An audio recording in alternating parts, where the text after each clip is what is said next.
But there is one man in Congress who has been warning about these problems for years. However, since he was calling for cutting spending and avoiding unnecessary wars at a time when most politicians were competing with each other to increase spending for bigger and better wars, new entitlement programs, and trying to sustain the bursting housing bubble, few wanted to listen. It's not too late, though.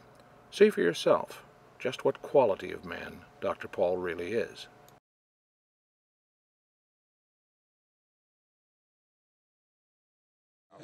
But I've been in Phoenix listening to this great debate that's going on across the country with some of our fine Republican candidates, and I know them all. And I've been hearing all of them sort of say, well, I'm a Goldwater conservative. And I got a little tired of listening to that. And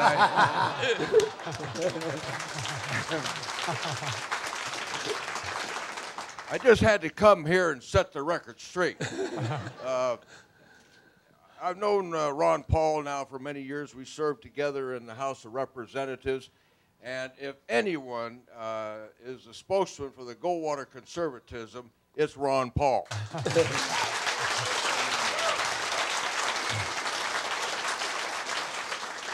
Ron has always been consistent for expanding individual liberty and curbing the concentration of power in the hands of some who think they know better how to spend our money.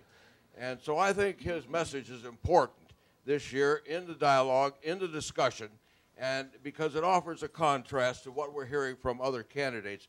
So, Ron, I'm real pleased to be here to support you and ask for the folks to get out and get you elected. Wonderful. Thank you very much. Wonderful.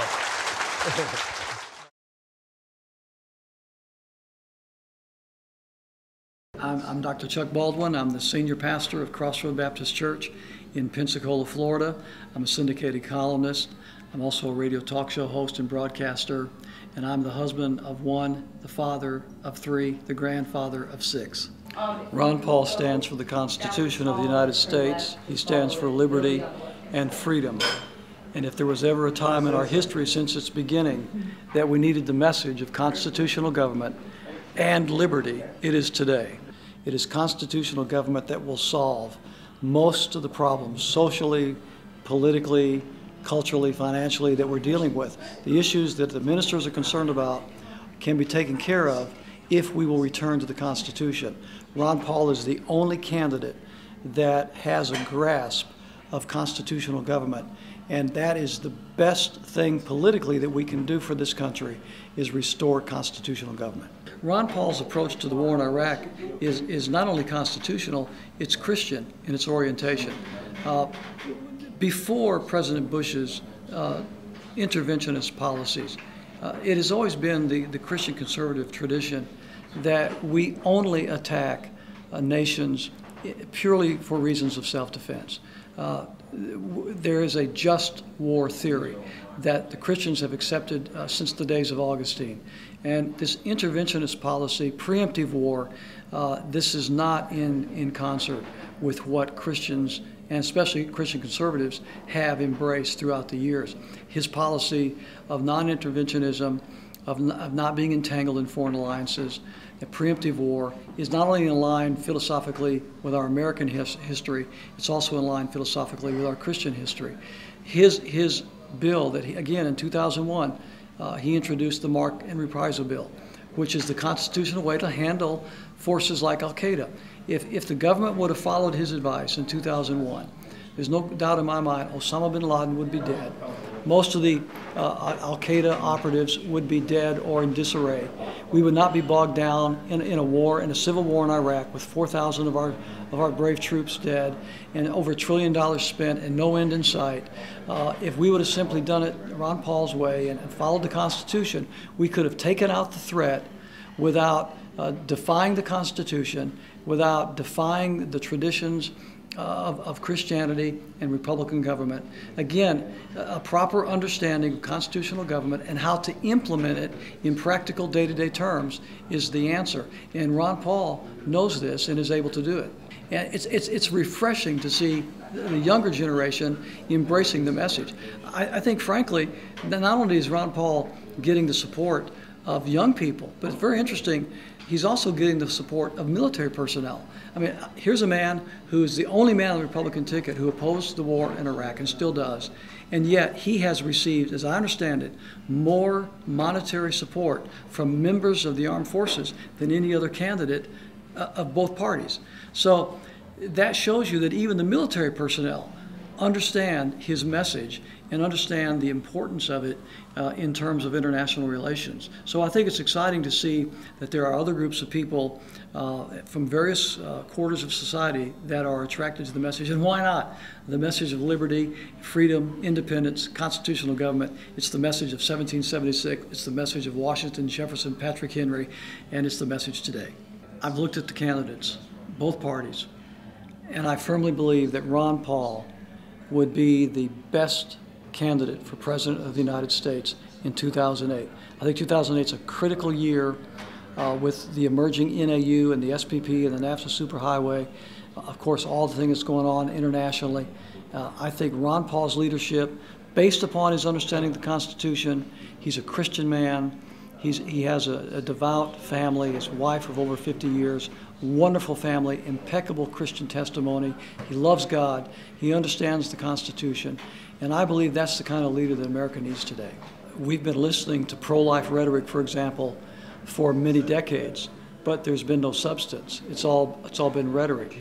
Compare that to Congressman Paul, who introduced in 2005 and again in 2007 the Sanctity of Life bill, which, if had passed Congress and signed into law by the President, would end abortion on demand, and it would overturn Roe versus Wade. So you see, under Article 3, Section 2 of the Constitution, the Congress has the authority to take abortion and anything else outside of the jurisdiction of the courts, thereby overturning Roe and ending abortion on demand. So Ron Paul understands the constitutional approach to these issues. He understands that these issues can be dealt with constitutionally and they can be dealt with effectively. And if the Christian pastors and ministers can only understand that, they would enthusiastically embrace Ron Paul.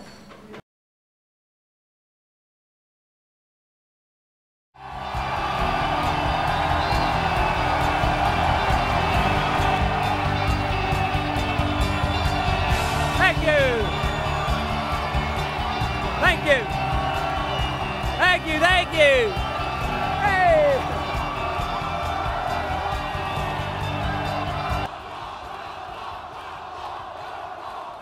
Thank you. Thank you.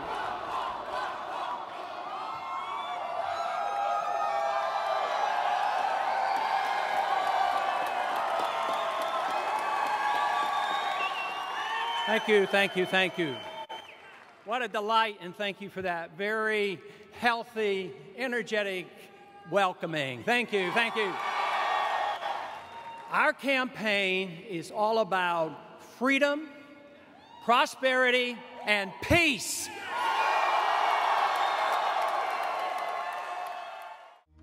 Who is Ron Paul, the Republican candidate for president? Ron Paul served his country as a flight surgeon after the Cuban Missile Crisis. As a young doctor, Ron Paul worked nights in the emergency room of an inner-city hospital, taking care of everyone, whether they could pay or not. As an OB/GYN, Ron Paul delivered over 4,000 babies.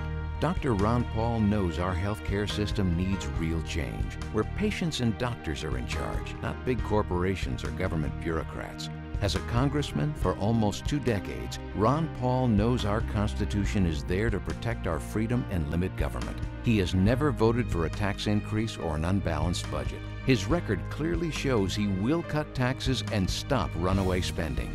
People who know him call him the taxpayer's best friend.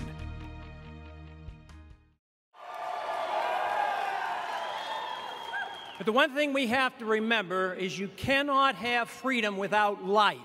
We must preserve all life if we expect to protect the individual liberty of each and every one of us. And that means the unborn as well.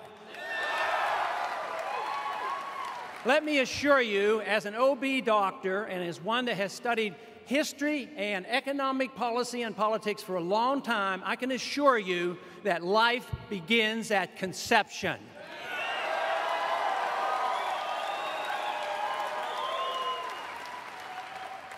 Life begins at conception, and as an OB doctor, I had the legal responsibility of taking care of that life. If I did anything wrong, I could be sued. If any